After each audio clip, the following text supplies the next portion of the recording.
A gente está recebendo aqui o professor Renato Dagnino. Ele é o professor do Departamento de Política Científica e Tecnológica da Unicamp. O título da conferência vai ser Futurice, crônica de uma tentativa de morte anunciada. O professor Dagnino, ele é professor titular da Unicamp, já foi professor visitante de diversas universidades latino-americanas nas áreas de estudos sociais, da ciência e tecnologia e de política científica e tecnológica. Ele é engenheiro, estudou ciências humanas e economia no Chile e no Brasil, onde se doutorou.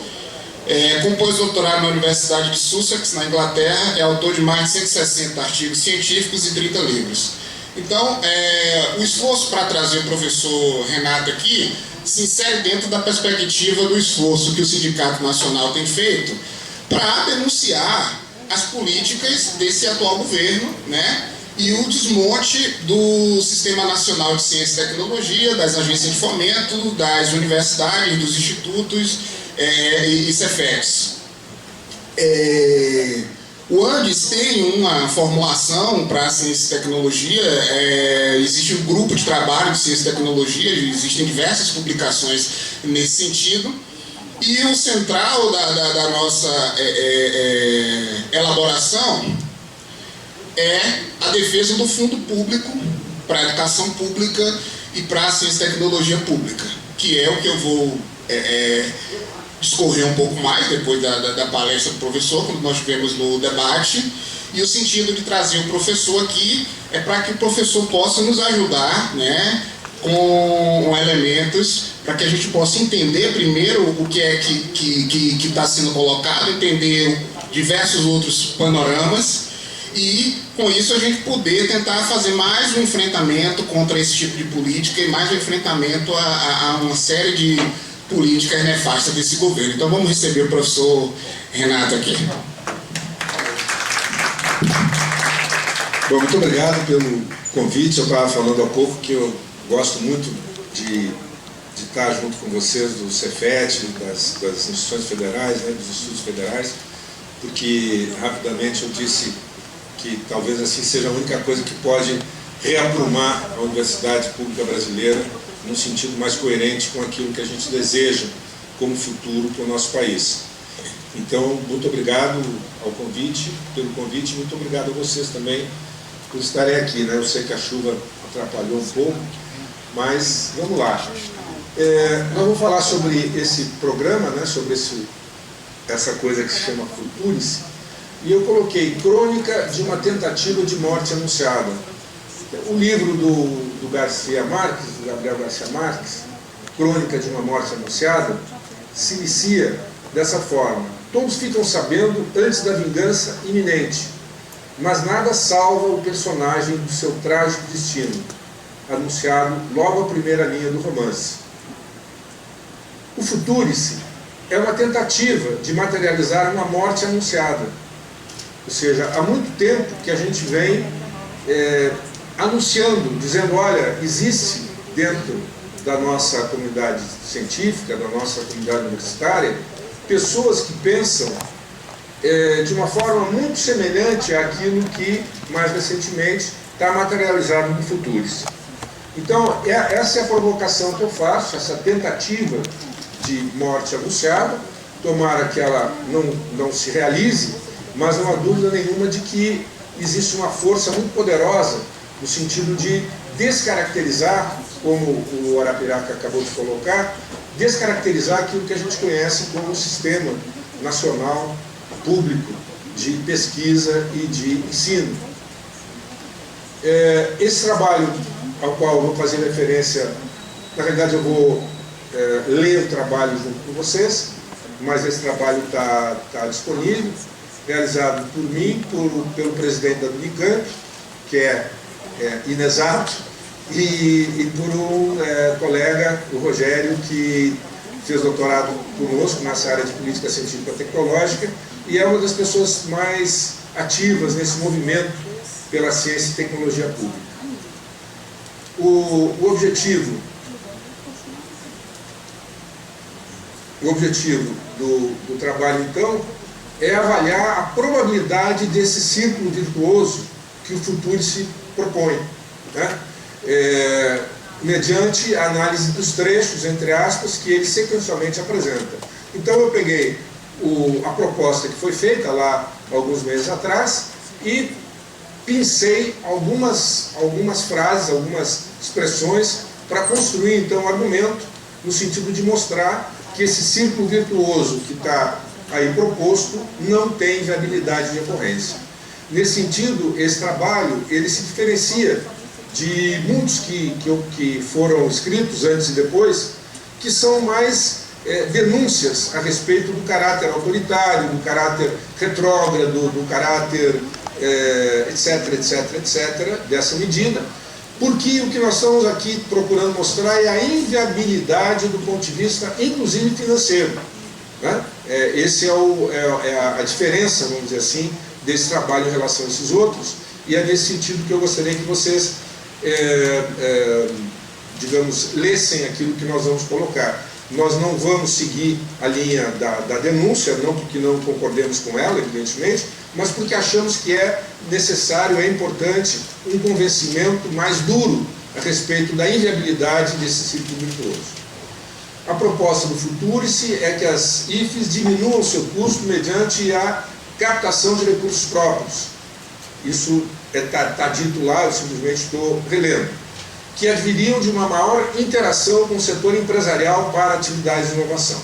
Então, basicamente, a universidade se financiar fazendo pesquisa conjunta com as empresas. Para isso, se fomentará a criação de um ecossistema de inovação pujante nas universidades. Veja, um ecossistema de inovação dentro de uma universidade pública.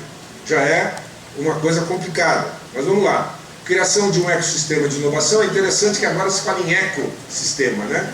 Como ecologia está na moda, então se fala em ecossistema, já não é mais sistema, é ecossistema. Por quê? Eu já perguntei para eles, mas eles não sabem dizer. Criação de um ecossistema de inovação pujante, possibilitando que trabalhem com maior foco em inovação e em parceria com as empresas. Então, as universidades vão se dedicar mais à inovação e menos à pesquisa e à docência, né, ao ensino, e em parceria com as empresas, evidentemente empresas privadas. Em paralelo, ocorreria um maior estímulo à atividade de inovação com a instalação de centros de pesquisa e inovação e de parques tecnológicos. Uma das críticas que se faz ao Futurice vai justamente no sentido de mostrar que esses centros de pesquisa, esses arranjos, eles já existem e funcionam através dos núcleos de inovação tecnológica, em todas as ICTs, né, em todas as universidades, instituições de pesquisa, que inclusive, no meu entender, deveríamos chamar de núcleos de inovação tecnológica empresarial, porque eles não fazem inovação tecnológica solidária, eles não fazem inovação tecnológica para as cooperativas, para as associações, etc., como deveria ser uma das funções da universidade pública. Não vou dizer, evidentemente, a única, mas o foco dos núcleos de inovação tecnológica é a empresa. E esse é uma coisa, os núcleos são coisas do século passado ainda, né? Eles foram criados ainda nos anos 90, a maior parte deles, e eles têm essa visão muito orientada, como eu disse, para a empresa. O que justamente é um dos elementos que me fazem pensar nessa crônica de uma morte anunciada, ou seja, o fato de que as ideias que estão aqui colocadas no Futurice, elas já estavam germinando há bastante tempo. Essas ações gerariam na interface com a sociedade um ambiente de negócios favorável à criação e consolidação de startups.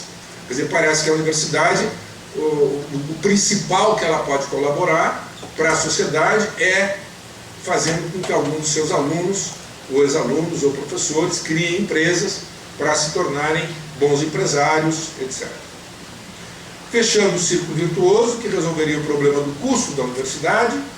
Veja que a questão fundamental dessa política é diminuir o custo da universidade. Não é melhorar a sua qualidade, não é torná-la mais eficaz, eficiente, efetiva, coerente com um projeto de nação, não. É diminuir o custo. Então, se estabeleceriam parcerias com as empresas, proporcionando às IFES finalmente, é o ponto fundamental, a alavancagem de recursos privados para inovação por meio de projetos de P&D. Então, a universidade faria projetos de P&D, é isso que está colocado ali, com recursos das empresas privadas. Tá? Então, é basicamente isso aí que nós vamos analisar a viabilidade de que isso ocorra. Então, a empresa canalizaria recursos para P&D na universidade, projetos conjuntos. Os resultados do P&D levariam a empresa a se tornar mais competitiva, né, geraria inovação mais competitiva, e aqui pela universidade o autofinanciamento e uma crescente autonomia em relação ao Estado. Então, esse é o círculo virtuoso que está colocado como proposta por esse documento, por esse futuro.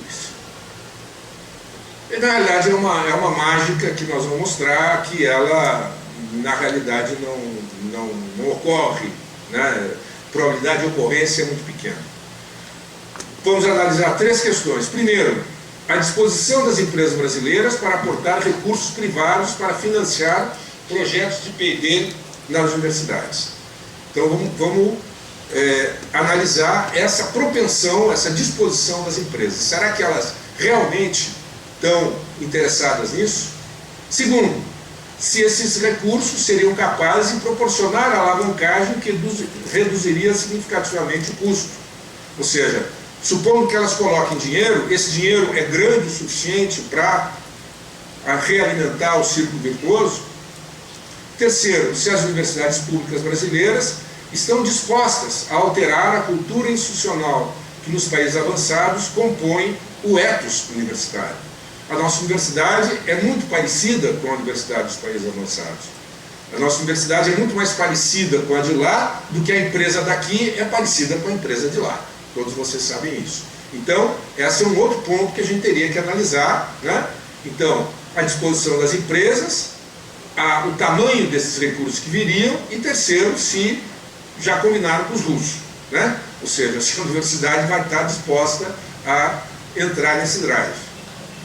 Nossa avaliação se baseia em 2 procedimentos padrão usados no campo da análise de políticas públicas. Um procedimento que normalmente se faz para pensar, né, prospectar o comportamento esperado de um ator social qualquer. É o que nós chamamos de cross-section e time series, ou seja, cross-section, seção transversal. Inferi-lo, esse comportamento, né, inferir esse comportamento a partir do comportamento do mesmo ator em outro contexto. Ou seja, basicamente a gente pega a empresa brasileira e a empresa norte-americana. Como é que funciona a empresa norte-americana? E aí daí a gente teria como é que funciona a brasileira. Então, esse é um procedimento para a gente comparar a viabilidade de uma política pública. E o time series é inferir o comportamento a partir do comportamento passado do ator. Ou seja, como é que esse ator vinha se comportando até agora? Será que ele pode fazer isso que se espera dele no futuro? Tá? Então nós vamos pensar essas três questões aqui: disposição da empresa, potencial de alavancagem e responsabilidade da universidade, pensando como é que acontece nos outros países, e os Estados Unidos evidentemente é uma referência para o bem e para o mal, obrigatória, né? Nós vamos usar muito informação empírica estadunidense, e o procedimento de comparação no tempo desses atores. Tudo bem? Quer dizer, é bem coisa de cientista desumano, né? Bem coisa de engenheiro. Procedimento 1, cross-section. Como há muito tempo nossa política cognitiva, e aí eu uso um termo novo para vocês possivelmente, porque eu não acho que a gente deva continuar separando a política de educação da política de ciência, tecnologia e inovação. Os países avançados já pensam essas duas políticas de uma forma sistêmica. E não é por outra coisa que o atual governo dá uma pancada na universidade e dá uma pancada no CNPq. Né? Corta o recurso das instituições de pesquisa e corta o recurso. Quer dizer, por quê? Porque eles sabem muito bem que essa política cognitiva é um todo sistêmico que precisa ser desconstruído e reconstruído de acordo com o projeto político deles. Quer dizer, não vamos achar que eles não têm projeto político, que é todo mundo louco, não. Eles sabem muito bem o que querem e estão tentando transformar o complexo de universidades públicas e instituições de pesquisa para se amoldar ao seu projeto. Então, como há muito tempo a nossa política cognitiva está influenciada pelo estadunidense, a ponto de ela ser tomada como exemplo a emular, é legítima a comparação do ator empresa brasileira com a sua congênere.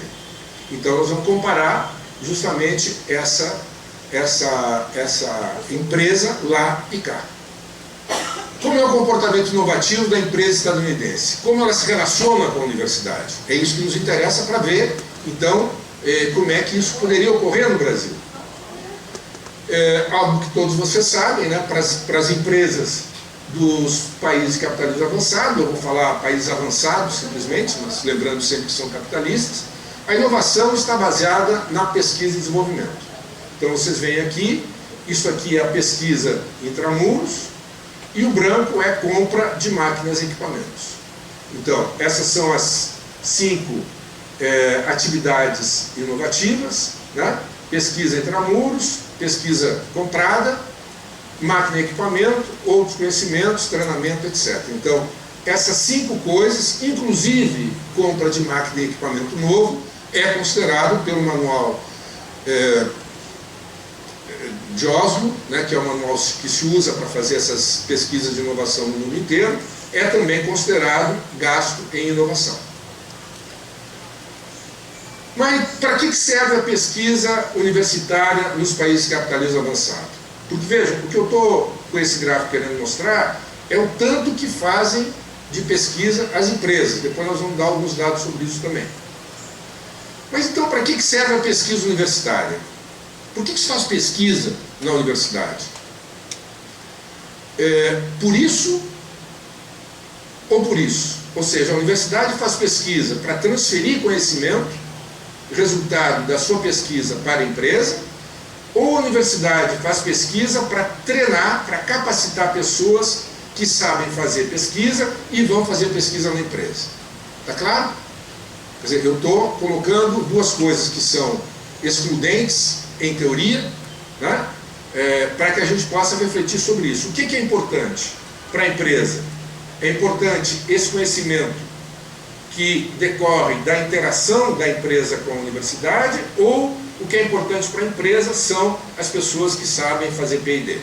Está claro? Nos Estados Unidos, por exemplo, 99% do recurso para P&D empresarial é gasto nas próprias empresas. Eu tenho certeza que se eu perguntasse isso, vocês iriam dizer um valor muito menor do que 99%. Ou seja, apenas 1% do que a empresa gasta em pesquisa é alocado na universidade, em institutos de pesquisa, para projetos conjuntos. Tá? Quer dizer, o que está mostrando claramente o seguinte: o que a universidade faz não interessa.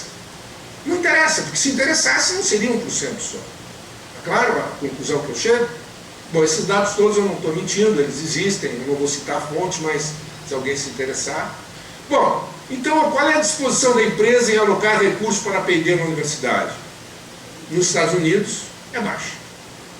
Tá? Então vamos completando esse nosso quadro aqui. Qual é a importância, a questão 2, da alavancagem? Qual é a importância dos recursos alocados pela empresa à universidade para realizar P&D? Certo? Então, acontece que, casualmente, tudo que a empresa estadunidense gasta em pesquisa, esse valor, esse montante, é igual ao custo da universidade norte-americana. É uma casualidade. Tá? Mas, é interessante que, como isso é igual, é também de 1% a parcela do gasto universitário estadunidense custeada com recursos alocados para empresas para P&D. Ou seja, a universidade estadunidense se financia com projetos junto com as empresas em apenas 1% do seu custo. Ou seja, é desprezível. Tá claro? Então esse é um dado importante também, porque nos mostra que se lá é assim, o que a gente pode esperar no caso brasileiro? Tá? É sempre essa a triangulação, esse jogo que a gente quer fazer. Bom, se lá é assim, como é que é aqui? Como é que pode ser aqui? Agora, é claro que esse 1% é uma média, há exceções, a mais importante é a do MIT, onde a participação no orçamento do MIT dos recursos que vem da empresa para fazer pesquisa é 15%. Bom, o potencial de alavancagem, avaliado por esse procedimento de cross-section, é muito baixo também. Ok? Questão 3. Qual é a aderência da pesquisa universitária à demanda cognitiva da empresa? Ou seja, essa pesquisa universitária, ela é aderente à demanda cognitiva da empresa? A agenda de ensino e pesquisa das universidades estadunidenses é, por construção, coerente com a demanda cognitiva das empresas. Isso é uma verdade. Né? Não quer dizer que a gente goste dela. Mais da metade dos mestres doutores... Agora, veja, não é que a gente goste muito disso, porque se você pensar nos Estados Unidos, do gasto público com pesquisa, que é fundamentalmente aquele que vai para a universidade fazer pesquisa, do total do gasto público nos Estados Unidos para a pesquisa, 70% é para a área militar, para matar gente.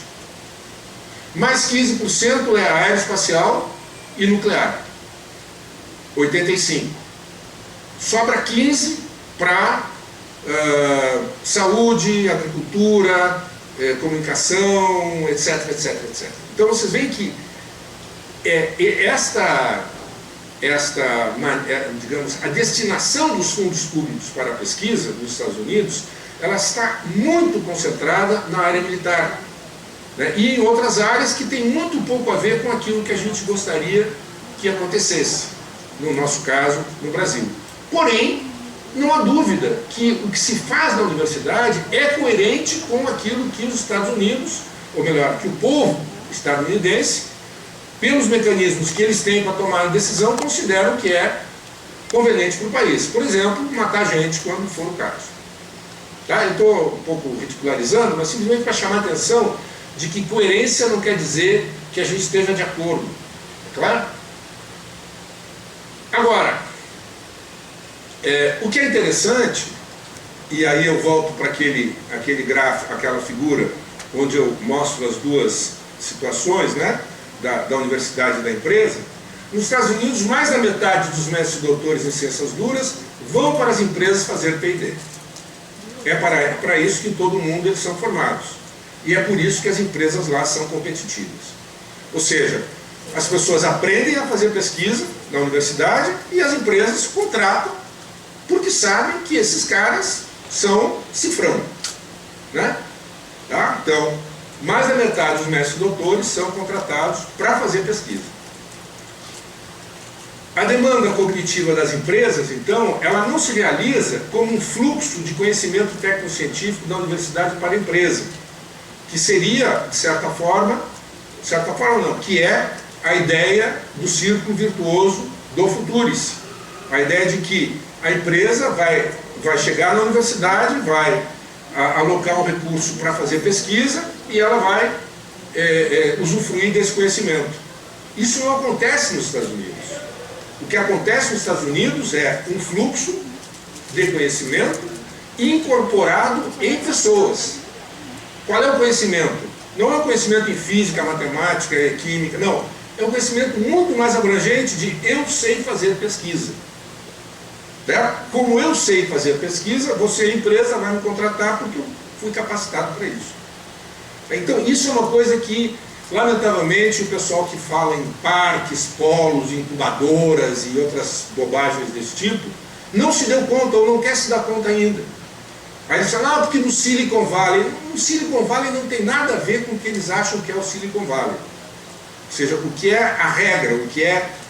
não a exceção, mas o que é a regra nos Estados Unidos é isso, as empresas contratando pessoas para fazerem pesquisa. Claro, as empresas que se situam na fronteira, né, do conhecimento. Né? Porque, é claro, tem 3 bons negócios com tecnologia: roubar, copiar e comprar. Vamos cair na real. Quem gosta de fazer pesquisa é pesquisador. Empresário não gosta de fazer pesquisa. O empresário gosta de, né, ter atividade econômica, gerar lucro, permanecer no mercado, abocanhar o market share do seu vizinho e assim por diante. Certo? Quando ele não pode roubar, copiar ou comprar, ele faz. Certo? E não pense que são todas as empresas dos Estados Unidos que fazem pesquisa. Não. A maior parte rouba, copia, né, e compra. E nenhum país e nenhuma empresa vai desenvolver tecnologia se puder roubar, copiar, comprar. Vocês conhecem a história dos Estados Unidos em relação à Inglaterra, do Japão depois da Segunda Guerra Mundial, da Coreia a partir da década de 60 e assim por diante, da China hoje, quer dizer, né? Bom, então isso aqui é muito importante.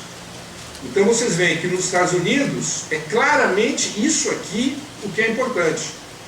Isso aqui é 1% do que a empresa gasta, mas isso aqui é mais de 50% das pessoas pós-graduadas que são formadas. Está claro? Até aqui? Muito bem. Então vejam que a responsabilidade da universidade para realizar a P&D empresarial é alta. Realmente os caras saem de lá sabendo fazer pesquisa.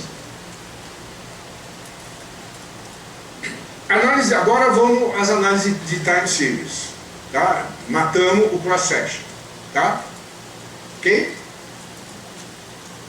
Elas demandam retrospectiva histórica para conhecer a problemática, identificar tendências, prospectar cenários alternativos e construir o cenário desejado, ou seja, a solucionática, que é, como dizia o Dada Maravilha, e é aquilo que nós vamos falar depois. Tá? A política cognitiva brasileira, que como qualquer outra busca induzir comportamentos dos atores envolvidos, sempre teve como foco, muito mais do que no norte, o fomento à relação universidade-empresa. O enclave universidade poderia gerar progresso tecnológico. Na América Latina, e no Brasil incluído, é o lugar onde mais se fala em relação à universidade-empresa. E não só onde mais se fala, como mais se faz. Desde os anos 50, o núcleo da nossa política cognitiva é fortalecer a relação universidade-empresa. Por quê? Porque a universidade brasileira é um enclave, ela não nasce da nossa sociedade, ela é transplantada para cá. Basta vocês verem a universidade brasileira dos anos 20, que foi criada para dar o título de doutor honoris causa no Rio de Janeiro por um rei da Bélgica ou coisa parecida que visitava o país. E a nossa primeira universidade é 34, em São Paulo, a USP, que importou pessoas dos países avançados para física, para ciências sociais, etc, etc, né? Porque tinha perdido a Revolução de 30. Né? Não, nós temos que ter uma universidade para formar a nossa elite. Né? Então a nossa universidade, ela tem essa característica de enclave. Como ela foi criada a imagem e semelhança daquela universidade que existia lá, nos países avançados, onde a empresa funciona do jeito que ela funciona, o Estado funciona do jeito que ele funciona, os atores sociais demandam conhecimento, né? Você tem as empresas, os militares, os gays, os soropositivos, os verdes, todo mundo precisa de conhecimento lá. Então a sociedade sinaliza relevância e a universidade procura fazer isso com qualidade. O jogo lá é esse. Bom, nós tínhamos uma universidade que era de uma qualidade bastante aceitável, já a partir dos anos 50, mas isso se acelerou brutalmente durante o governo militar, porque o governo militar tinha no seu projeto de Brasil grande potência uma área muito importante a ser preenchida com conhecimento duro, com as ciências duras. Daí o apoio que foi dado, né? Seja na ponta da pesquisa, seja na ponta da empresa, com a FINEP, primeiro BNDES, depois FINEP, etc. Vocês conhecem bem essa história, não é necessário eu reproduzir aqui. Né? Mas queria chamar a atenção, então, que essa coisa da relação universidade-empresa, ela já é conhecida e já se está tentando há muito tempo, muito antes do Futurice, pensar sobre isso. isso aí é o que eu acabei de falar, né, dos 3 bons negócios, justamente para chamar atenção, né, sobre a nossa realidade. Como é que se dá essa relação universidade-empresa numa realidade como a nossa, onde a condição periférica faz com que essa tendência geral no mundo inteiro aqui se converta numa regra, né? Nós estamos aqui vestidos e encerrados num lugar e nos locomovendo, etc., segundo um padrão eurocêntrico, né? E, fundamentalmente, depois da Segunda Guerra Mundial, estadunidense. Ora, o que quer dizer é que, isso aqui eu posso passar, bom, aqui é um pouco de história, eu vou passar porque acho que isso é mais ou menos conhecido. Não dá para passar.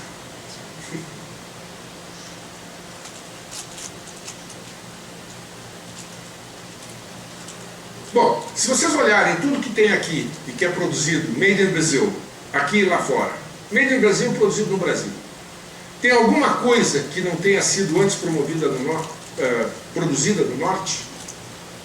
Entenderam a pergunta? Não, né?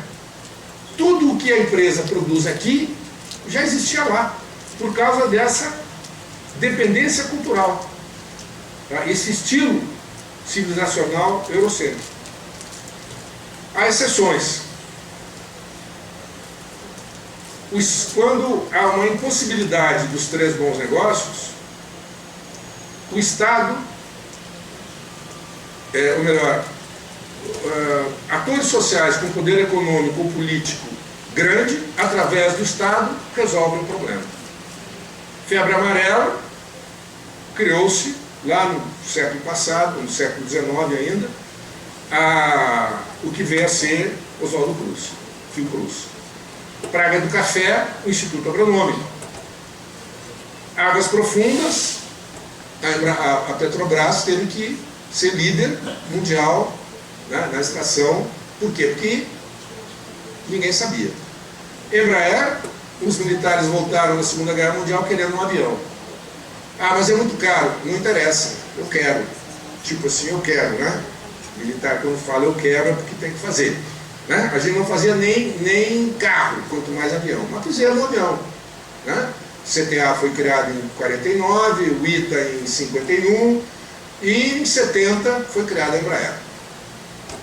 Hidroeletricidade é um outro exemplo e a Embrapa é outro exemplo muito forte também, né? O agronegócio, quem é que sabe plantar soja no cerrado? Ninguém. Então quem é que tem que fazer? A gente mesmo.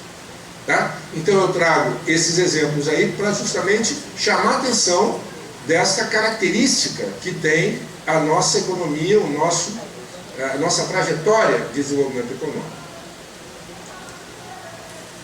Como se buscou estimular a relação universidade-empresa? Isso que o futuro se quer retomar. Até os anos 80 ela foi facilitada pelos institutos públicos de pesquisa. Ou seja, vocês tinham aqui um instituto tecnológico, que se chamava, como se chamava? Não me lembro. Mas eu vim aqui ainda nessa época, no começo dos anos 80, né? CETEC. Tinha o IPT em São Paulo, tinha o Cientec no Rio Grande do Sul, tinha o Instituto em Pernambuco, quer dizer, cada estado tinha um instituto de pesquisa que fazia o quê? Fazia a interface entre a universidade e a empresa, fazia aquilo que a gente chamava de tropicalização da tecnologia importada. Mas aí o que aconteceu? Aconteceu que isso tudo se tornou desnecessário com o abandono da estratégia de industrialização por substituição de importações. Né? Quer dizer, com a abertura comercial nos anos 90, proporcionada primeiro pelo governo Collor, depois pelo governo Fernando Henrique Cardoso, o que houve foi uma abertura de mercado. Para vocês terem uma ideia, em 1990, 90% da linha branca era nacional. Em 2000, 90% da linha branca era importada. Quer dizer, houve aí um processo de desnacionalização brutal da indústria brasileira e também uma privatização das empresas estatais, que eram também digamos que alavancavam a pesquisa brasileira. A partir dos anos 90, o fomento a arranjos institucionais como as incubadoras, os NITs e o apoio a projetos conjuntos ganharam mais impulso. Então, a partir dos anos 90 começa, vamos dizer assim, essa ênfase nas incubadoras de empresas, etc. A abertura do mercado provocada pela submissão dos governos neoliberais à globalização era vista pela elite da comunidade científica, aquilo que eu chamo do alto clero da ciência dura, responsável pela elaboração da política cognitiva, como uma incitação para que as empresas inovassem e buscassem na universidade o conhecimento novo que precisavam para competir. Então, o discurso que o alto clero da ciência dura colocava já na década de 90 era: que bom que abriu o mercado, porque agora as empresas, para não se lascarem de vez, vão ter que procurar na universidade aquele conhecimento para se tornarem competitivas. Essa era a expectativa. Como vocês sabem, nada disso ocorreu. E nada disso ocorreu porque é muito mais interessante roubar, copiar ao contrário. Ao mesmo tempo que buscaram orientar a universidade a associar-se à empresa para realizar a P&D que ela teoricamente necessitava e ser para isso remunerada, aqueles arranjos proporcionariam aos integrantes dessa elite a oportunidade de se tornarem empresários ou pelo menos empreendedores. Então, por isso que eu falo de crônica de uma morte anunciada. Quer dizer, já na década de 90 estava colocada essa ideia, né, de que os empresários, só que não se chamava startups, né? Se chamava spin-offs naquela época, né? As empresas, aquilo que o Brito chama de filhas da Unicamp, né?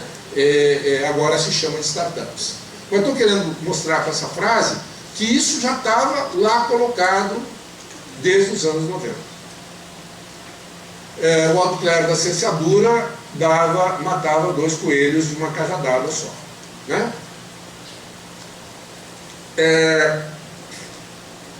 Seria interessante, eu não vou fazer isso agora, simplesmente vou colocar algumas frases, né?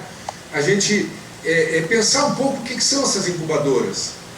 Elas são muito mais câmaras de descompressão do que incubadoras, né? A incubadora é: uma criança nasceu, não consegue respirar, vai para a incubadora. Agora, essa empresa que vem para a incubadora, ela não nasceu ainda.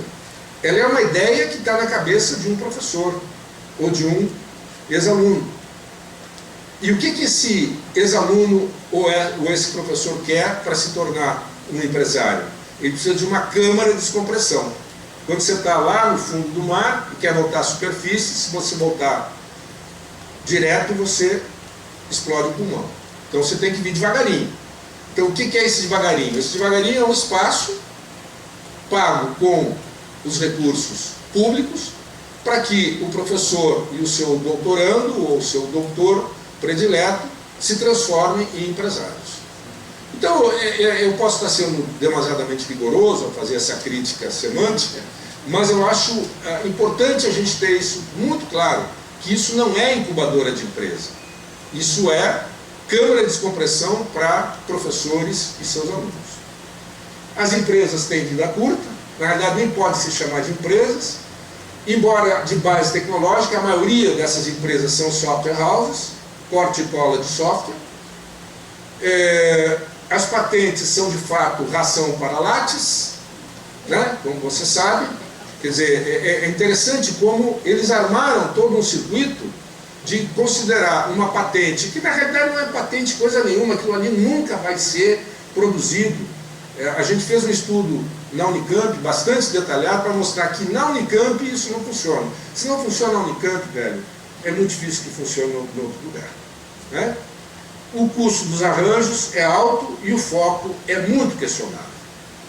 Quer dizer, será que realmente a função da universidade pública é ajudar um professor que quer se tornar um empresário a ter sucesso como empresário? Eu acho que não, mas estou disposto a ser convencido. Bom, as pesquisas sobre inovação, como a Pintec e IBGE no Brasil, mostram que, no Brasil, a maior parte do gasto inovativo é compra de máquina e equipamento. não é P&D como ocorre nos países avançados. Isso também você sabe, né? Isso tem a ver justamente com essa colocação que eu fiz anteriormente.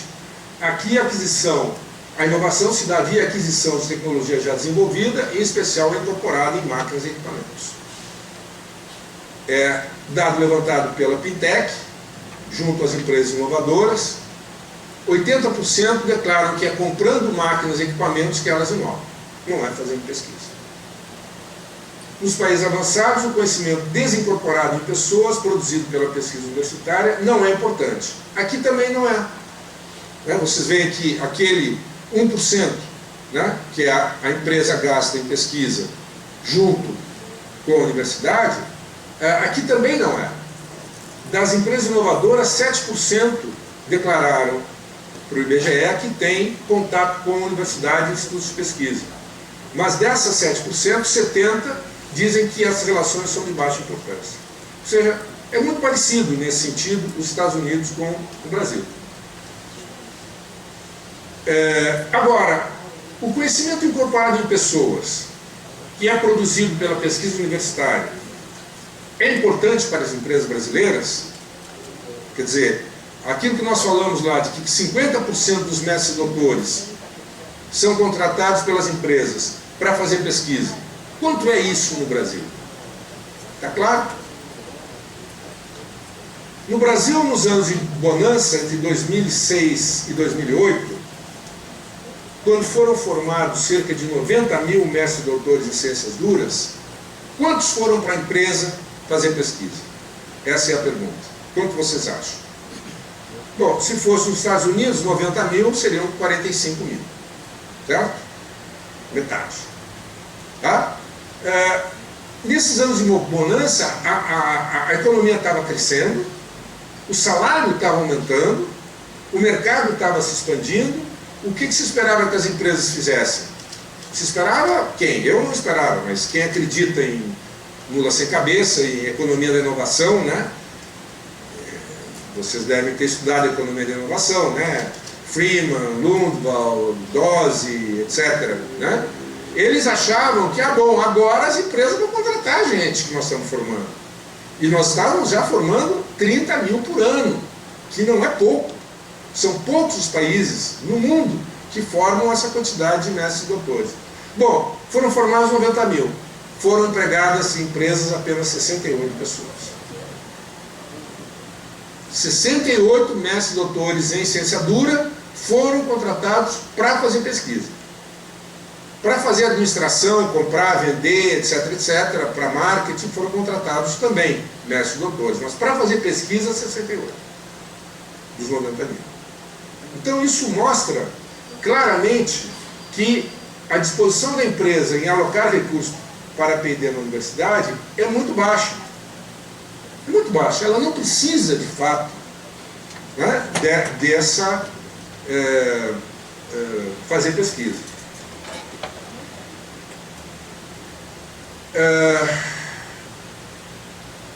Vou parar isso aqui. O que é que a partir dos anos 90, essa ideia da economia da inovação fez com que a política de ciência e tecnologia no Brasil passasse a ser política de ciência e tecnologia e inovação. O Ministério de Ciência e Tecnologia passou a ser Ministério de Ciência e Tecnologia e inovação. Qual era a ideia? Vamos jogar recursos para a empresa fazer pesquisa. E a empresa vai responder, né, contratando os nossos mestres e doutores. Porque, veja, é sempre o alto clero da ciência dura que está fazendo a política cognitiva. Ele é hegemônico, esse ator é hegemônico, justamente porque não existem outros atores numa economia periférica como a nossa que se interessem por conhecimento técnico-científico, que demandem conhecimento técnico-científico. Eu falei nos militares, nos verdes, nas mulheres, nos LGBT, no soro positivo, os verdes, todo mundo precisando de conhecimento. Aqui não. Aqui ninguém precisa de conhecimento.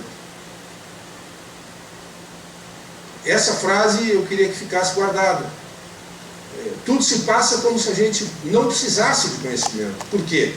Porque aquilo onde é necessário, de fato, um input cognitivo, não aparece não aparece na política. Eu vou voltar a esse tema, que eu acho que é um tema fundamental.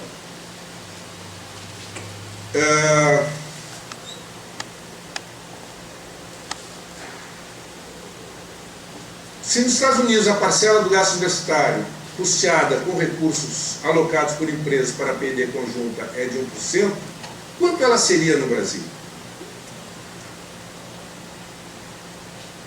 Na Unicamp, a Unicamp, a gente tem dados sobre isso, a gente pode dizer que é o MIT brasileiro, né? É a universidade que mais tem contrato com a empresa. Tá? Os recursos que vêm da empresa não chegam a 1,5% do orçamento. 1,5% do orçamento. Ou seja, é um pouquinho além da média. Mas o MIT lá é 15%. Aqui o nosso MIT é 1,5%.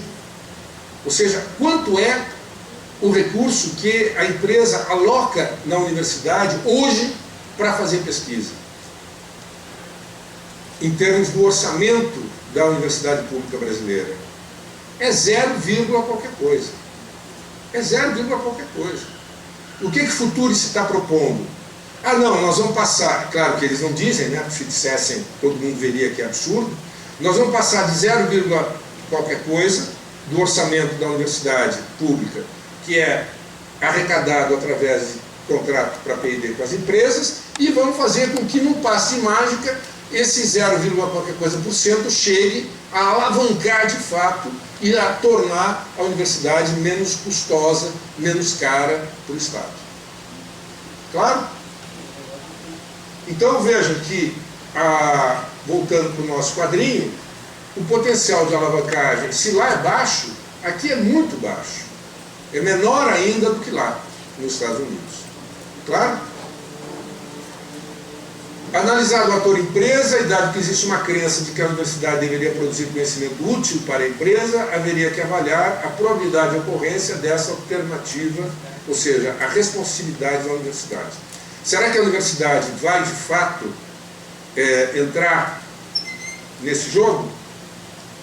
Tá? Nós vimos que isso aqui é alto lá. Como é que é aqui?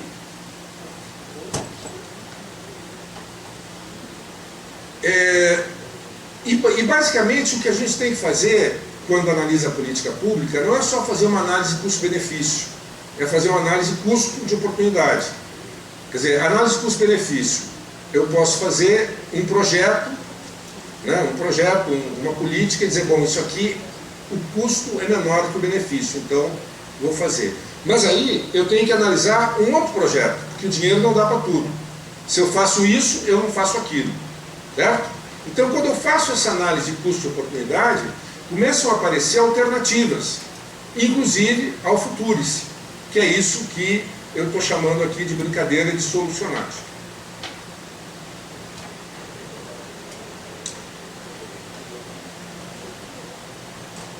Como ela diagnostica a situação que o Futurice pretende alterar? Isso aí a gente já ouviu várias vezes, né? Está aí o cara fantasiado de cientista dizendo isso aí, né? Os empresários são atrasados, não percebem a importância da inovação para serem competitivos, não veem a P&D como um investimento. Se fala, vocês devem lembrar, né, dessas expressões, falta de ambiente inovativo, atraso, ignorância, irracionalidade, ou é uma resposta economicamente racional aos sinais de um mercado periférico. É aquilo que eu falei, o que dá dinheiro para o empresário não é fazer pesquisa. Como ele é um excelente empresário, ele não faz pesquisa. O Brasil é um país que tem uma das maiores taxas do mundo, taxas de câmbio, perdão, taxas de juros do mundo, certo? Se eu tenho um dinheirinho no bolso, eu olho para o mercado financeiro e olho para o que eu posso produzir. Se tem alguém produzindo um alfinete no Brasil, é porque a taxa de lucro é maior que a taxa de juros. Mas se a taxa de juros é a maior do mundo, é porque a taxa de lucro no Brasil também é a maior do mundo. Está claro o silogismo? Quer dizer, que empresário atrasado é esse que consegue fazer com que o país onde ele faz os seus negócios tenha uma das maiores taxas de lucro do mundo. As empresas do setor automobilístico dizem a minha taxa de lucro no Brasil é 3 vezes a que eu tenho no meu país de origem. Para quem já leu um balanço de empresa, sabe bem o que é uma taxa de lucro 3 vezes maior. É muita coisa.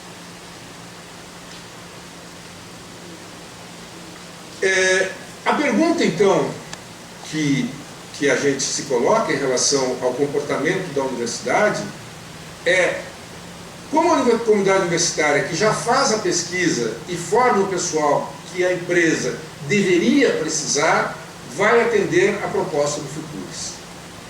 Nós estamos sempre querendo analisar a viabilidade desse círculo virtuoso que o Futuris se propõe.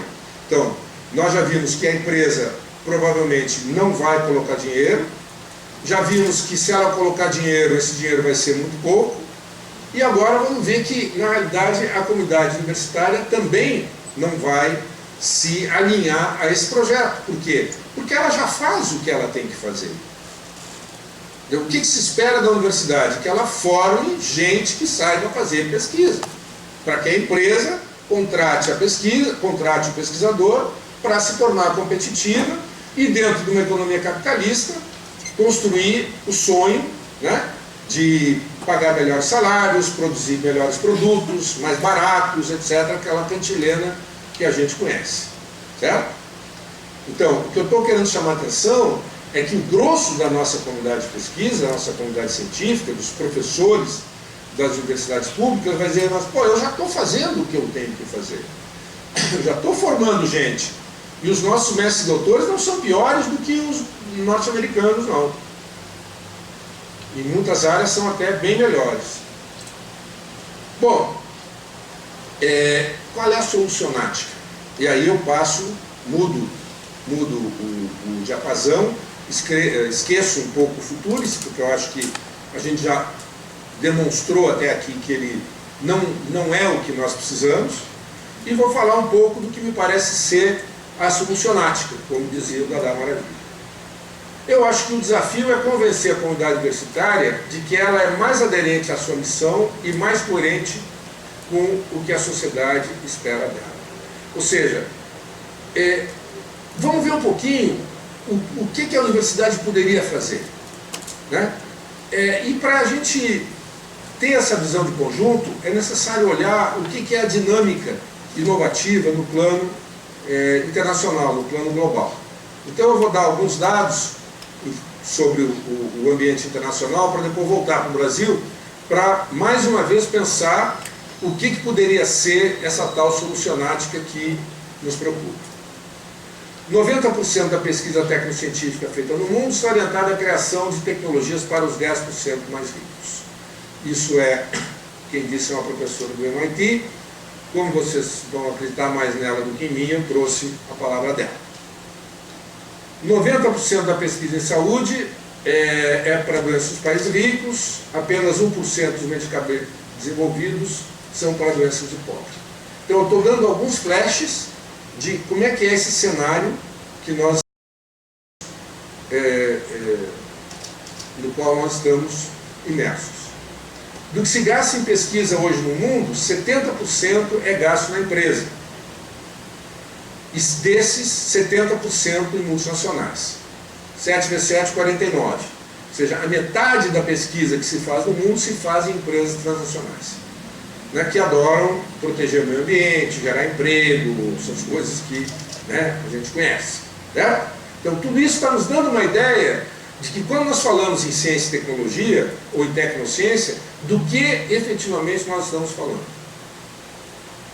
Os 30% restantes, desses 70% aqui, também está a serviço das empresas.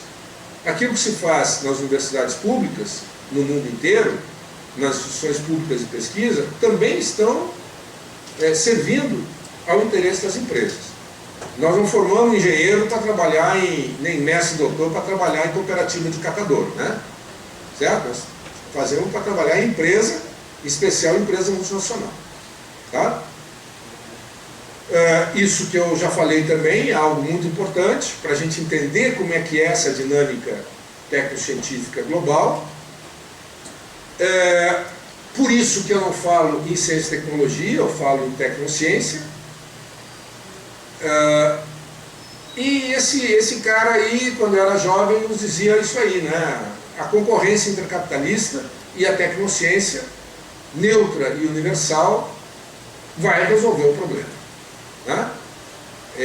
A Windows e a Apple, uma vai xingar a outra, uma vai dar um tiro na outra, a outra vai dar com um bastão de beisebol, e tudo vai ficar resolvido. Quantos carregadores com a mesma voltagem e amperagem de entrada e saída vocês têm nas casas de vocês? Na realidade, o cara não era tão bonzinho como parecia. E o que essa tecnociência, o que essa dinâmica tecnocientífica à escala global está nos oferecendo é deterioração programada, obsolescência planejada, consumismo exacerbado, deterioração ambiental e desempenho ilusório. É isso, claro, eu estou generalizando, eu estou sendo bastante incisivo, né? Mas isso não é muito diferente, provavelmente, daquilo que vocês já sabem. Uma outra coisa importante nesse cenário global é isso, né? Nós estamos numa jobless growth economy, que é mais ou menos isso. Não vai ter emprego para todo mundo, isso aí todo mundo já sabe. E também nós estamos numa job loss growth economy, né? Olhem como esses caras todos aqui estão olhando para o smartphone que está fazendo tudo aquilo que eles faziam antes. Imagina isso sendo pessoas, né? E como é que seria a carinha deles, né? Então, esse é um outro elemento, né, da job loss e jobless growth economy que tem que ser levado em conta para a gente pensar qual seria uma solucionática para a Universidade Pública Brasileira. Bom, o que nos foi dito sempre que era o sonho, né, do desenvolvimento, essa mágica, que a economia formal iria crescer, a economia das empresas ia crescer e com isso nós chegaríamos a ser países desenvolvidos. Nós passaríamos de uma economia atrasada, de baixa produtividade, para um American Way of Life, né? Isso tudo ia dar certo porque a gente ia construir um futuro à imagem e semelhança daquilo que estava ocorrendo nos países capitalistas avançados, né? Na realidade, o Brasil é muito diferente. Essas mesmas senhoras estão fazendo o mesmo trabalho que faziam na agricultura, procurando comida no lixo, quando não encontram comida, pegam garrafa, latinha e papel. Então, um pouco para mostrar, né, qual é a realidade brasileira e qual é a expectativa que nós podemos ter em relação à dinâmica tecnocientífica global. No caso brasileiro, a mágica do desenvolvimento não deu certo, a economia informal, ao invés de diminuir, tem crescido relativamente. Nós somos 210 milhões de brasileiros e 160, mais de 160 em idade de trabalhar. E desses 160, apenas 30 possuem carteira assinada. Quer dizer, aquilo que o capitalismo pode oferecer a um trabalhador é uma carteira assinada, ou seja, algum tipo de segurança, né? E isso hoje significa 30% dos 160, perdão, significa 30 milhões dos 160 em idade de trabalhar. E pior ainda, desses 30 que possuem carteira assinada, somente 2 estão na indústria manufatureira. A indústria manufatureira brasileira hoje emprega 2 milhões de pessoas com carteira assinada, né? De tal forma que essa ideia de que nós vamos reindustrializar o país e dessa maneira promover o crescimento e o desenvolvimento do país é meio irrealista, né? Então, depois de criticar o Futurice, eu estou procurando uma solucionática, estou olhando a dinâmica tecnocientífica no plano internacional, no plano global, estou olhando estou olhando a dinâmica econômica no plano global e estou olhando também a questão da economia brasileira, das questões de emprego, informalidade, etc. É possível essa reindustrialização que possui o neodesenvolvimentismo, que propõe o neodesenvolvimentismo? Eu acho que essa é uma pergunta que nós temos que pensar sobre ela de uma forma bastante rigorosa. Por quê? Porque os partidos, lamentavelmente, os próprios partidos de esquerda, ainda estão com essa ideia de que nós vamos reindustrializar o país, gerar emprego, etc, etc. E eu, particularmente, acho que isso não tem, não é possível, não é viável. Nós não temos condições de fazer isso. Aqui está a porcentagem da produção industrial no PIB. Esse é um gráfico que vocês conhecem bastante também. Esse outro também, isso aqui é consumo de bens industriais, isso aqui é produção de bens industriais, isso aqui são as importações, né, que estão crescendo. Na Alemanha se paga $30 por hora na indústria, no Brasil cerca de 5 por hora, mas na China se paga 60 centavos. Quer dizer, aquilo que as empresas na China colocam no seu balanço para, enfim, por várias razões, não vou entrar na questão, na China, uma série de coisas que, tanto na Alemanha como no Brasil, tem que sair do salário do trabalhador, na China é proporcionado pelo Estado. Né? De tal forma, educação, saúde, transporte, alimentação, moradia, de tal forma que eles conseguem colocar os produtos no mundo inteiro a um preço muito inferior àquele que se pode almejar produzir no Brasil com a nossa indústria. Bom, em função de tudo isso, eu retomo a pergunta: como satisfazer a demanda cognitiva associada às necessidades materiais da coletividade, e especialmente da maioria da população? Então, o que eu estou procurando chamar a atenção? É de que as demandas cognitivas, né, ou as demandas tecnológicas, se vocês quiserem, das empresas, elas podem ser satisfeitas roubando, copiando, comprando. Mas existem demandas materiais no Brasil, que são justamente essas da coletividade e especialmente da maioria da população, para as quais nós não temos como roubar, copiar ou comprar. Existem, a metade da população brasileira, mais de 100 milhões de brasileiros, não tem saneamento. Outro tanto não tem água potável. Na verdade não é outro tanto, é o mesmo tanto, né? A nossa estrutura de transporte é uma desgraça. A saúde, a educação, a energia, transporte de massa, quer dizer, nós temos inúmeros problemas que dizem respeito à maioria da população, e o que é interessante é que os países avançados resolveram esses problemas da água potável, do saneamento, etc., há mais de 100 anos atrás. E depois, essas tecnologias, essas maneiras de resolver essas demandas materiais, elas ficaram estacionadas, porque elas não geram receita para as empresas.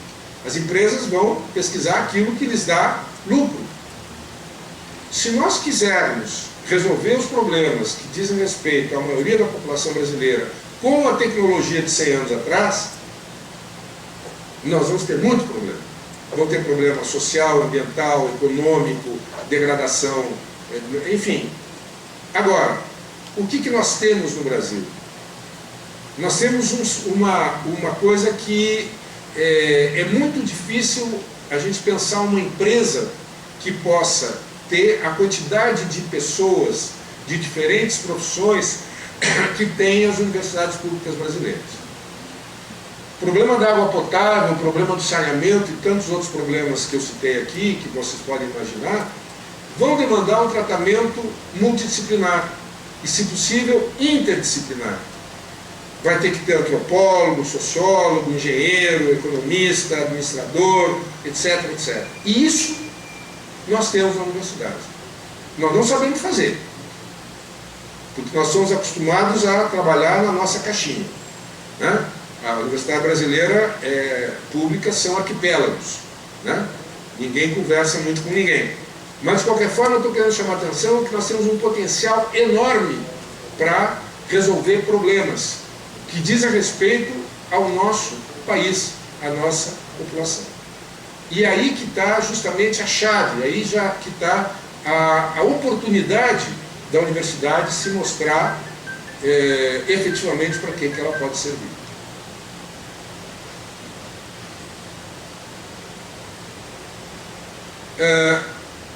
Essa ideia de que nós vamos vamos passar de uma economia informal para a economia formal, me parece muito pouco provável. E agora volto a falar nessa dinâmica econômica do país como um todo. Por isso que nós estamos pensando cada vez mais em economia solidária, como uma alternativa à empresa capitalista formal. Essa proposta de economia solidária, ela ocupa um espaço crescente na agenda dos movimentos sociais, mas ela não tem uma plataforma cognitiva de lançamento, aquilo que nós estamos chamando de tecnociência solidária. Essa tecnologia convencional, capitalista, muito bem projetada, é a plataforma cognitiva da economia capitalista. Todo dia é lançado um foguete novo, né? Um iPhone novo. E nós estamos aqui. Quer dizer, a nossa universidade não está fazendo quase nada no sentido de que nós estamos aqui propondo. Essa plataforma cognitiva da sociedade melhor está em estágio de Lego. A gente praticamente não faz projetos nessa área, né?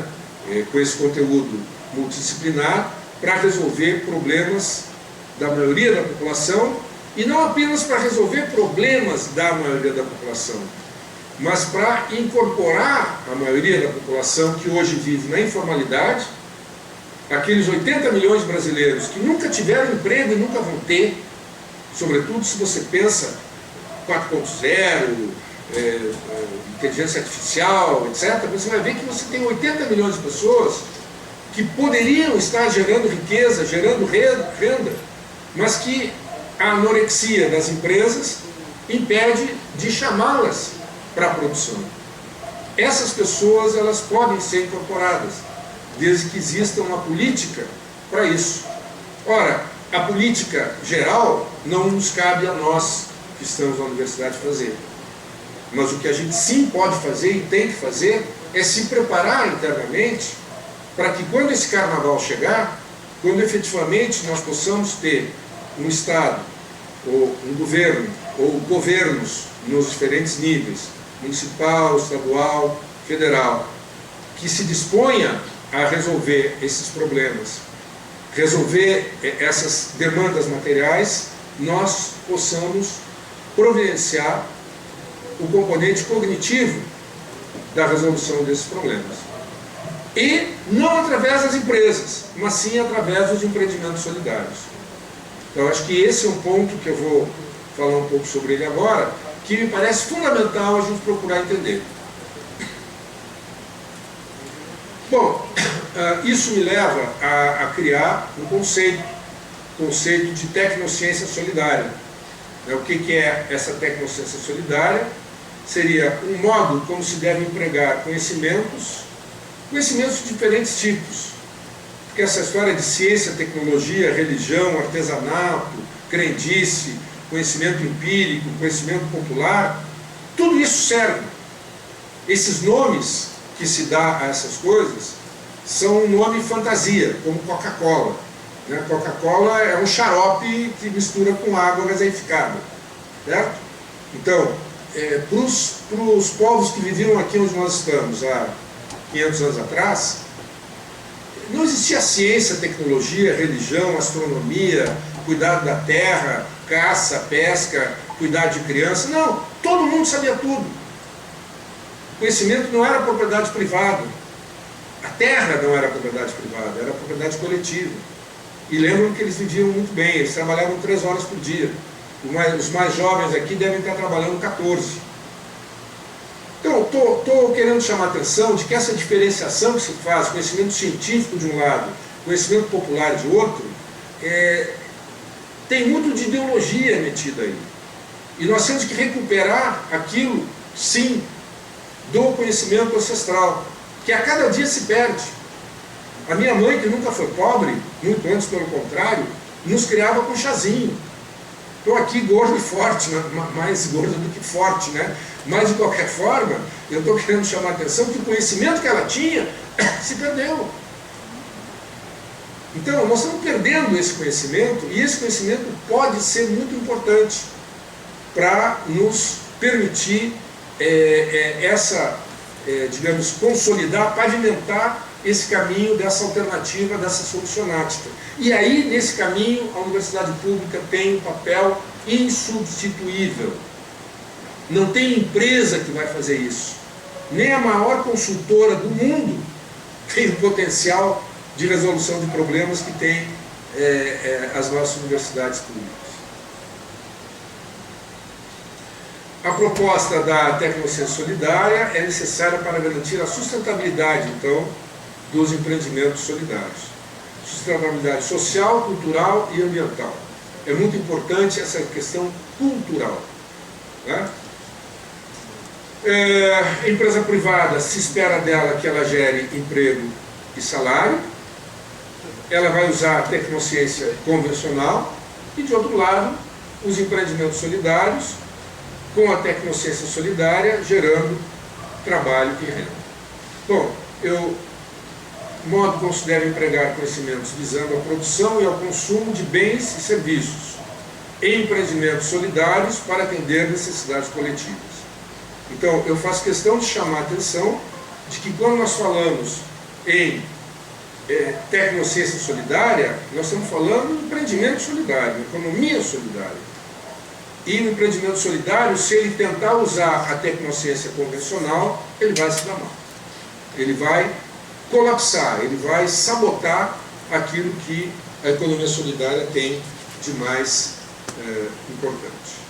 Nós temos aqui propriedade privada dos meios de produção, heterogestão, controle, e aqui nós temos uma tecnociência que favorece a autogestão, e a propriedade dos meios de produção é coletiva, não é privada.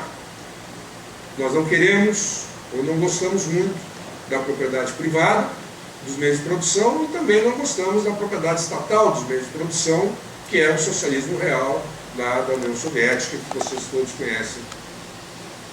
Alguém quer voltar para as cavernas comigo? Muito menos comigo, né? Esperava um riso sardônico de vocês, mas como ele não veio. Eu também não quero voltar para as cavernas. Tá? Quer dizer, achar que quando a gente fala em tecnociência solidária, nós estamos falando em gambiarra, em quebração de galho, não é entender do que nós estamos falando. Nós, efetivamente, não falamos de tecnologia nem alta nem baixa, nem de ponta nem rombuda, porque não interessa. Interessa, serve para resolver problema, ou para não resolver problema. E nós achamos que a tecnociência capitalista, a tecnociência convencional, aquela que tem as características que nós aqui colocamos, ela não serve para o projeto de país que a gente quer construir. Nós precisamos, para construir essa outra plataforma, precisamos daquilo que nós chamamos de adequação sociotécnica, que é um termo que evidentemente não vou explicar aqui, mas é uma palavra-chave dessa nossa visão. É muito importante lançar mão do poder de compra do Estado. Veja, 18% do PIB é aquilo que o Estado, que o governo, compra das empresas para proporcionar educação, saúde, transporte, comunicação, energia, que nós recebemos em troca do nosso imposto. Certo? Isso é 18% do PIB. Quer dizer, é muito dinheiro. É muito dinheiro. Para vocês terem uma ideia, com 0,5% do PIB, que foi o Bolsa Família foi 0,5% do PIB, dinheiro de pinga. Né? Com 0,5% conseguiu-se tirar alguma coisa como 30 milhões de brasileiros na miséria. Imagina se nós conseguíssemos capturar desses 18%, 5% para a economia solidária. Eu falo 5 porque é 10 vezes 0,5.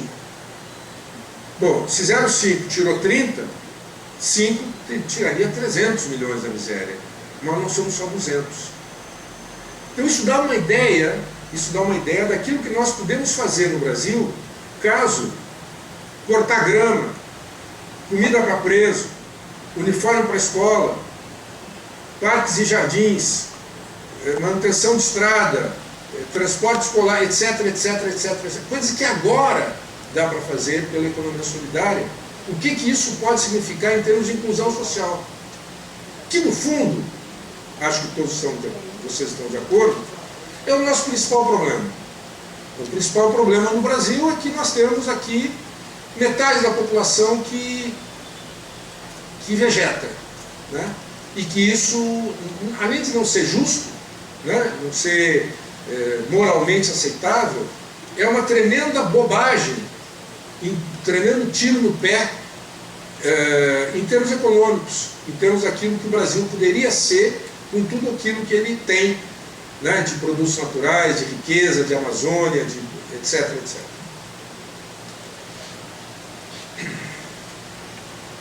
Bom, eu ia falar 1 hora, já estou passando um pouquinho da hora, já está na hora de terminar.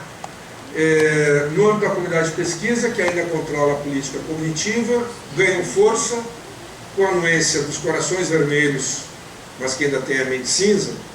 Veja, eu aqui tenho certeza que todos têm coração vermelho, por isso estão aqui. Ou seja, o que é coração vermelho?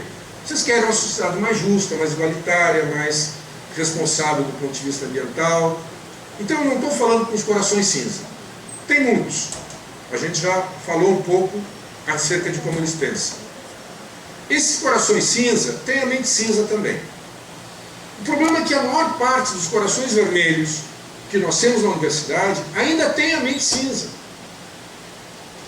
Ou seja, o que é a mente cinza? A mente cinza é essa maneira, é essa tecnociência capitalista. Essa tecnociência que está contaminada com os interesses e valores do lucro, da competição, da exploração, da degradação ambiental.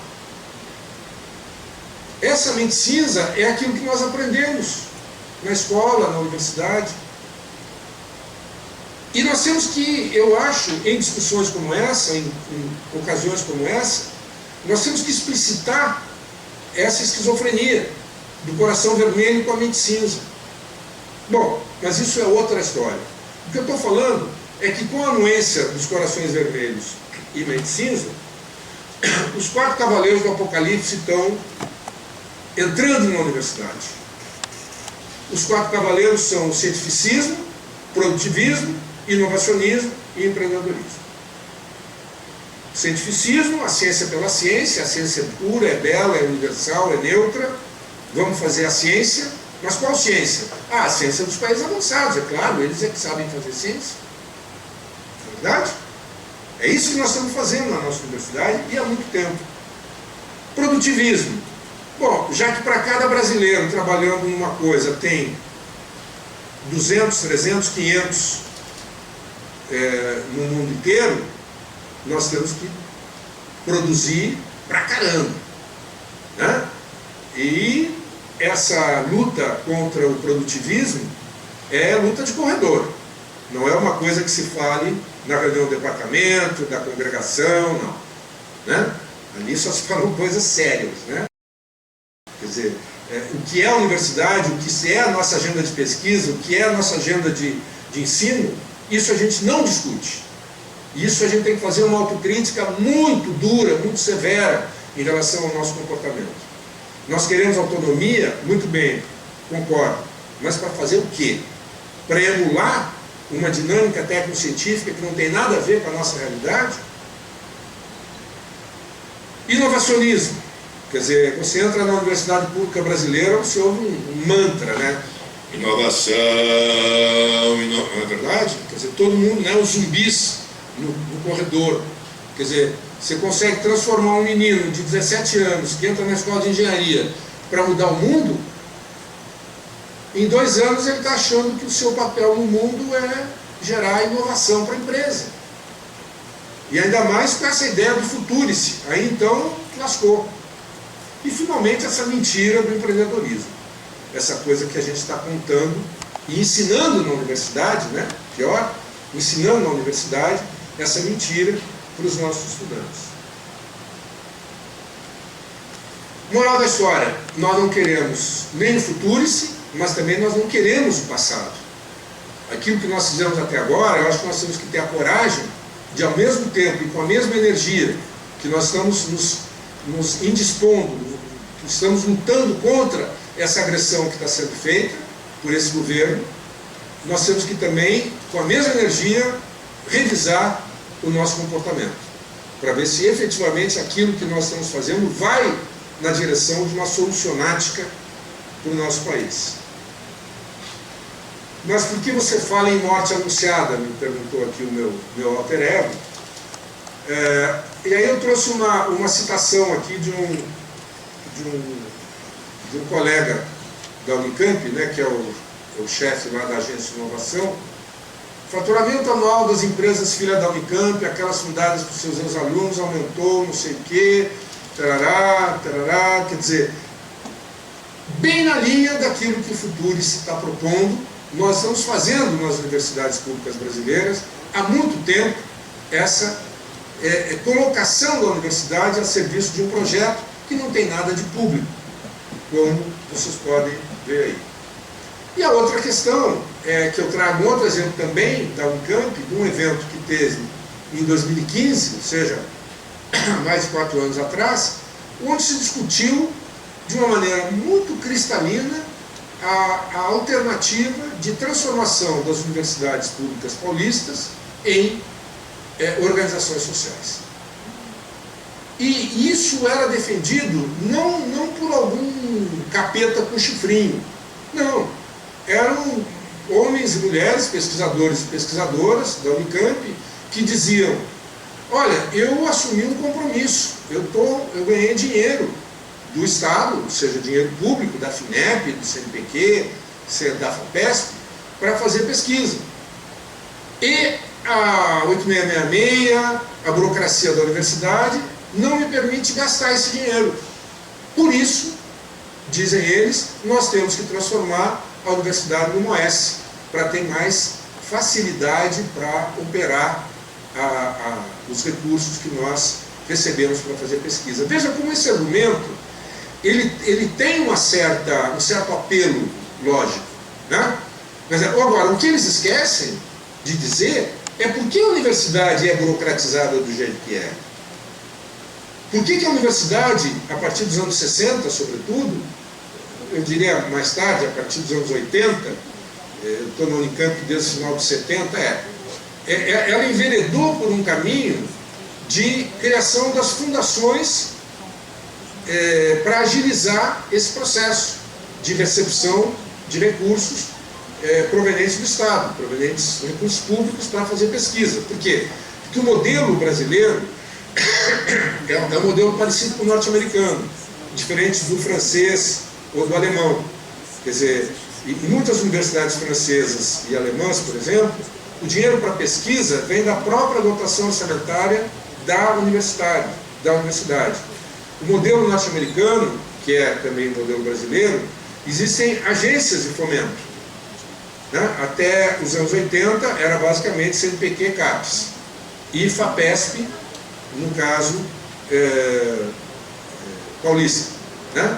A partir da Constituição de 88 se cria uma coisa lá, não sei como é que chama essas coisas de advogado, mas uma lei lá que diz que cada estado tinha que ter, fazer uma dotação orçamentária de 1% da arrecadação para a ciência e tecnologia, né? Coisa que nunca foi cumprida muito bem, inclusive nem aqui em Minas. Mas, de qualquer forma, eu estou querendo chamar a atenção de que o modelo de financiamento da pesquisa que se escolheu, que a comunidade de pesquisa, que o alto clero da cienciadura escolheu, foi esse. Quer dizer, se a coisa é burocratizada, é porque eles a fizeram burocratizada. E agora estão querendo resolver o problema que eles mesmos criaram através da criação, da transformação das universidades públicas em OS. Então veja, que o que nós estamos vendo não é uma privatização da universidade pública. Nós estamos vendo uma OSização da universidade pública. Não é exatamente a mesma coisa, é bom que a gente tenha isso também em mente no nosso debate. Bom, e por que tentativa? Por que eu chamo de uma tentativa? Né? Porque à luz do que eu venho assistindo aqui e lá fora, ela não vai colar. Quer dizer, nós estamos tendo no Brasil uma grande rejeição a esse Fulgures, e quando a gente olha o que está acontecendo no resto da América Latina, no Equador, no Chile, na Argentina, na Bolívia, quer dizer, parece que está pintando uma nova perspectiva para a América Latina, para os países da América Latina, que pode fazer com que essa solucionática que nós estamos aqui falando sobre ela, possa cativar, seduzir, né, a universidade, seduzir os nossos colegas a entrar num outro caminho. Bom, era isso. Muito obrigado.